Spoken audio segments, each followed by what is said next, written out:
اعوذ باللہ من الشیطان الرجیم، بسم اللہ الرحمن الرحیم۔ الحمد للہ رب العالمین، والصلاۃ والسلام علی سید المرسلین وخاتم النبیین، اما بعد۔ صحیح بخاری، باب کتاب التفسیر، حدیث نمبر 4775، اردو ترجمہ۔ اللہ تعالیٰ کا ارشاد: اللہ کی بنائی ہوئی فطرت، خلق اللہ میں کوئی تبدیلی ممکن نہیں۔ خلق اللہ سے اللہ کا دین مراد۔ آیت: ان ھذا الا خلق الاولین میں خلق سے دین مراد اور فطرت سے اسلام مراد۔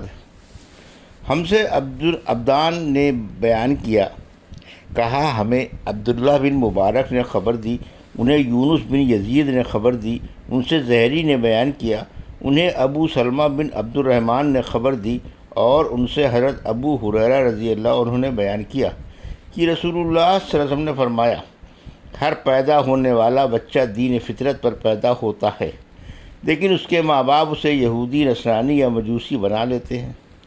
اس کی مثال ایسی ہے جیسے جانور کا بچہ صحیح سالم پیدا ہوتا ہے۔ کیا تم نے انہیں ناک کان کٹا ہوا کوئی بچہ دیکھا ہے؟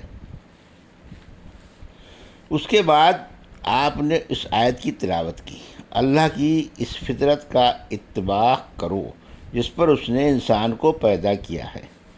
اللہ کی بنائی ہوئی فطرت میں کوئی تبدیلی ممکن نہیں ہے، یہی سیدھا دین ہے۔ حدیث نمبر 4776، اردو ترجمہ۔ سورہ لقمان کی تفسیر۔ اللہ تعالیٰ کا ارشاد: اللہ کا شریک نہ ٹھہرا، بے شک شرک کرنا بہت بڑا ظلم ہے۔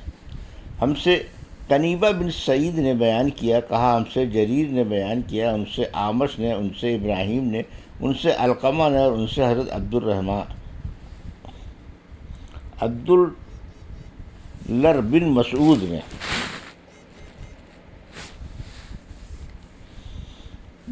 رضی اللہ عنہ نے بیان کیا کہ جب آیت جو لوگ ایمان لائے اور اپنے ایمان کے ساتھ ظلم کی آمیزش نہیں کی نازل ہوئی تو اصحاب رسول صلی اللہ علیہ وسلم بہت گھبرائے ہوئے اور کہنے لگے کہ ہم میں سے کون ایسا ہوگا جس نے اپنے ایمان کے ساتھ ظلم کی ملاوٹ نہیں کی ہوگی۔ آپ صلی اللہ علیہ وسلم نے فرمایا کہ آیت میں ظلم سے یہ مراد نہیں ہے۔ تم نے لقمان علیہ السلام کی وہ نصیحت نہیں سنی جو انہوں نے اپنے بیٹے کو کی تھی؟ بے شک شرک کرنا بڑا بھاری ظلم ہے۔ حدیث نمبر 4777، اردو ترجمہ۔ اللہ تعالیٰ کا ارشاد: قیامت کے واقع ہونے کی تاریخ کی خبر صرف اللہ پاک ہی کو ہے۔ مجھ سے اسحاق نے بیان کیا، ان سے جریر نے، ان سے ابو حیان نے، ان سے ابو زرعہ نے، اور ان سے حضرت ابو ہریرہ رضی اللہ عنہ نے کہ رسول اللہ صلی اللہ علیہ وسلم ایک دن لوگوں کے ساتھ تشریف رکھتے تھے کہ ایک نیا آدمی خدمت میں حاضر ہوا اور پوچھا: یا رسول اللہ صلی اللہ علیہ وسلم، ایمان کیا ہے؟ آپ صلی اللہ علیہ وسلم نے فرمایا کہ ایمان یہ ہے کہ تم اللہ اور اس کے فرشتوں، رسولوں اور اس کی ملاقات پر ایمان لاؤ اور قیامت کے دن پر ایمان لاؤ۔ انہوں نے پوچھا: یا رسول اللہ، اسلام کیا ہے؟ آپ صلی اللہ علیہ وسلم نے فرمایا: اسلام یہ ہے کہ تنہا اللہ کی عبادت کرو اور کسی کو اس کا شریک نہ ٹھہراؤ، نماز قائم کرو اور فرض و زکوٰۃ ادا کرو اور رمضان کے روزے رکھو۔ انہوں نے پوچھا: یا رسول اللہ، احسان کیا ہے؟ آپ صلی اللہ علیہ وسلم نے فرمایا کہ احسان یہ ہے کہ تم اللہ کی اس طرح عبادت کرو گویا کہ تم اسے دیکھ رہے ہو، ورنہ یہ عقیدہ لازماً رکھو کہ اگر تم ان سے نہیں دیکھتے تو وہ تمہیں ضرور دیکھ رہا ہے۔ انہوں نے پوچھا: یا رسول اللہ، قیامت کب قائم ہوگی؟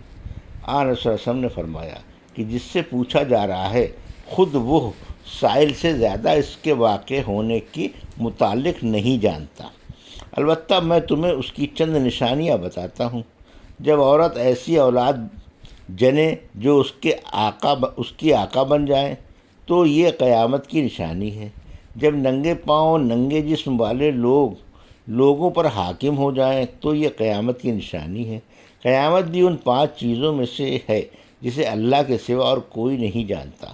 بے شک اللہ ہی کے پاس قیامت کا علم ہے، وہی مہ برساتا ہے اور وہی جانتا ہے کہ ماں کے رحم میں کیا ہے، لڑکا یا لڑکی۔ پھر وہ صاحب اٹھ کر چلے گئے تو آن رسول اللہ صلی اللہ علیہ وسلم نے فرمایا: کہ انہیں میرے پاس واپس بلا لاؤ۔ لوگوں نے انہیں تلاش کیا تاکہ صلی اللہ علیہ وسلم کی خدمت میں دوبارہ لائیں، لیکن ان کا کہیں پتہ نہیں تھا۔ پھر آپ صلی اللہ علیہ وسلم نے فرمایا کہ یہ صاحب جبرائیل علیہ السلام تھے، انسانی صورت میں لوگوں کو دین کی باتیں سکھانے آئے تھے۔ حدیث نمبر 4778، اردو ترجمہ۔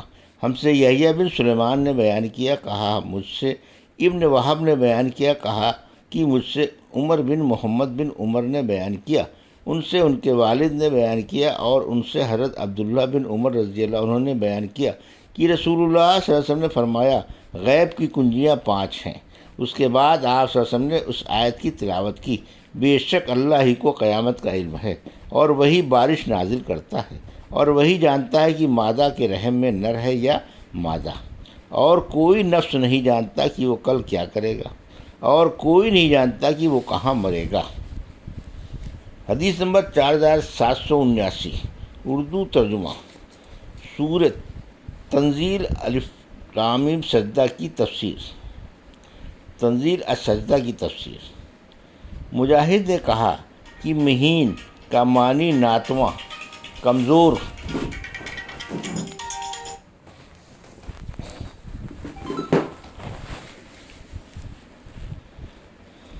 یا حقیر مراد مرد کا نطفہ ہے۔ زللنا کے معنی ہے ہم تباہ ہوئے۔ ابن عباس نے جرز وہ زمین جہاں بالکل کم بارش ہوتی ہے، جس سے کچھ فائدہ نہیں ہوتا، یا سخت اور خشک زمین۔ بےحد کے معنی بیان کرنے کے ہیں۔ اللہ تعالیٰ کا ارشاد ہے، یعنی کسی مومن کو علم نہیں جو سامان جنت میں اس کے لیے پوشیدہ کر کے رکھے گئے ہیں، جو ان کی آنکھوں کی ٹھنڈک بنیں گے۔ ہم سے علی بن عبداللہ نے بیان کیا، کہا ہم سے سفیان نے بیان کیا، ان سے ابو زناد نے، ان سے اعرج نے، اور ان سے حضرت ابو ہریرہ رضی اللہ عنہ نے کہ رسول اللہ صلی اللہ علیہ وسلم نے فرمایا کہ اللہ تعالیٰ کا ارشاد ہے کہ میں نے اپنے صالح اور نیک بندوں کے لیے وہ چیزیں تیار کر رکھی ہیں جنہیں کسی آنکھ نے دیکھا، نہ کسی کان نے سنا، اور نہ کسی کے گمان و خیال میں وہ آئی ہیں۔ حضرت ابو ہریرہ نے کہا اگر چاہو تو اس آیت کو پڑھ لو، سو کسی کو نہیں معلوم جو سامان آنکھوں کی ٹھنڈک کا ان کے لیے جنت میں چھپا کر رکھا گیا ہے۔ علی بن عبداللہ مدینی نے بیان کیا کہ ہم سے سفیان نے بیان کیا، ان سے ابو زناد نے بیان کیا، ان سے اعرج نے، اور ان سے حضرت ابو ہریرہ رضی اللہ عنہ نے کہ اللہ تعالیٰ نے فرمایا ہے۔ پہلی حدیث کی طرح سفیان سے پوچھا گیا کہ یہ آپ نبی کریم صلی اللہ علیہ وسلم کی حدیث روایت کر رہے ہیں یا اپنے اجتہاد سے فرما رہے ہیں؟ انہوں نے فرمایا کہ اگر یہ آقا صلی اللہ علیہ وسلم کی حدیث نہیں ہے تو پھر اور کیا ہے؟ حدیث نمبر 4880، اردو ترجمہ۔ مجھ سے اسحاق بن نصر نے بیان کیا، کہا ہم سے ابو اسامہ نے بیان کیا، ان سے اعمش نے کہا ہم سے ابو صالح نے بیان کیا، اور ان سے حضرت ابو ہریرہ رضی اللہ عنہ نے کہ نبی کریم صلی اللہ علیہ وسلم نے فرمایا اللہ تعالیٰ ارشاد فرماتا ہے کہ میں نے اپنے نیکوکار بندوں کے لیے وہ چیزیں تیار رکھی ہیں جنہیں کسی آنکھ نے نہ دیکھا، اور کسی کان نے نہ سنا، اور نہ کسی انسان کے دل میں ان کا کبھی گمان و خیال پیدا ہوا۔ اللہ کی ان نعمتوں سے واقفیت اور آگاہی تو الگ رہی، ان کا کسی کو گمان و خیال بھی پیدا نہیں ہوا۔ پھر آپ صلی اللہ علیہ وسلم نے اس آیت کی تلاوت کی کہ سو کسی نفس مومن کو معلوم نہیں جو سامان آنکھوں کی ٹھنڈک کا جنت میں ان کے لیے چھپا کر رکھا گیا ہے، یہ بدلہ ہے ان کے نیک عملوں کا جو وہ دنیا میں کرتے رہے۔ ابو معاویہ نے بیان کیا، ان سے اعمش نے اور ان سے صالح نے کہ حضرت ابو ہریرہ رضی اللہ عنہ نے آیت مذکورہ میں قرأت صیغہ جمع کے ساتھ پڑھا ہے۔ یہ تھی صحیح بخاری باب کتاب التفسیر کی حدیث نمبر 4775 سے 4780 کا اردو ترجمہ جو ابھی آپ نے سماعت فرمایا۔ اللہ سے دعا ہے کہ اللہ میرے حدیثوں کی صحیح سمجھ عطا فرما اور ان پر عمل کرنے کی توفیق عطا فرما، آمین یا رب العالمین۔